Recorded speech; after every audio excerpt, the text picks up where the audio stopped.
Hello, welcome to Always Basics videos and tutorials.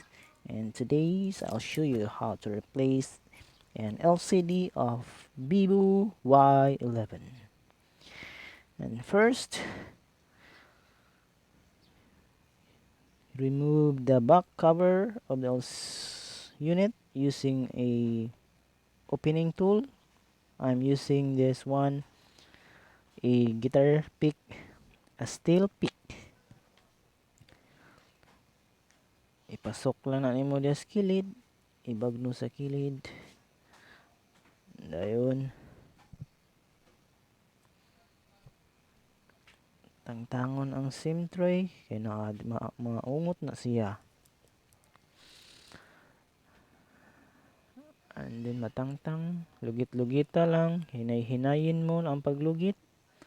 Pagkatapos, ma-remove yung back cover, tanggalin ang mga tornilyo.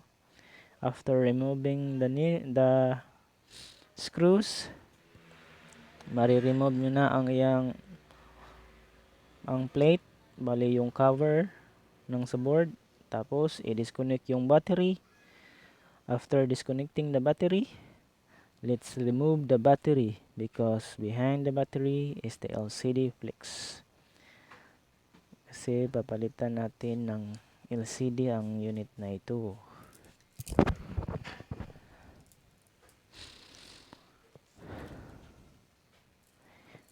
And after, let's remove the broken LCD from the unit.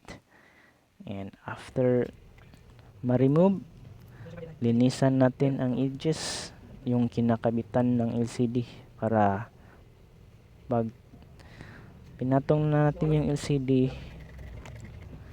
talagang fit siya, walang mga dumi na mapapatong sa LCD. Pag ganun kasi masisira yung LCD pag hindi siya even sa surface pagka mount natin sa bagong LCD. Kaya linisan nyo ng maayos, clean it gently mga guys, as much as you can, so that pag lapag ng bagong LCD wala tayong ma-encounter na problema at iwas tayo sa back job. Saksak sinagol niya atong istorya diri. And then after removing, just limpyuhan yun yung maayo guys para hawa tayo back job kay fragile king LCD. If na mga napay na glass, meron pang mga glass sa mga gikan mula sa old LCD. Tapos ito yung bagong LCD, test natin muna bago natin ikabit. Yun, goods naman yung bagong LCD. Ayun, okay na, goods na.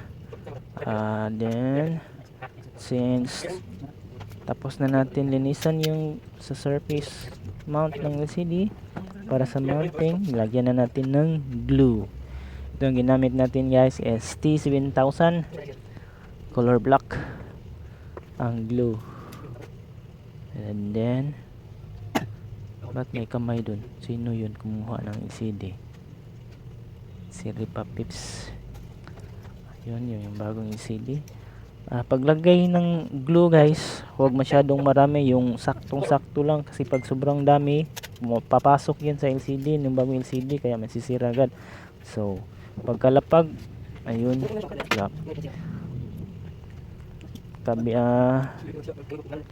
pagkalapag na lapag nyo, pag walang yung walang talagang fit siya, salpak na salpak,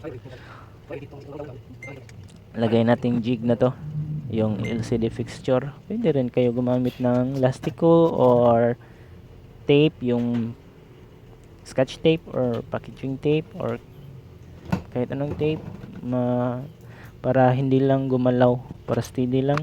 After mga 10 to 20 minutes, ready to go na. Gana yun yung glue natin. Tapos ikabit na natin yung battery, tapos yung mga tornilyo, yung cover sa board.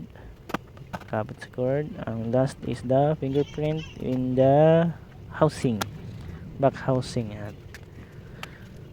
pagkatapos natin buuin yung unit, lagyan natin yung SIM card at power on para matest natin bago i-deliver sa customer. And that's all.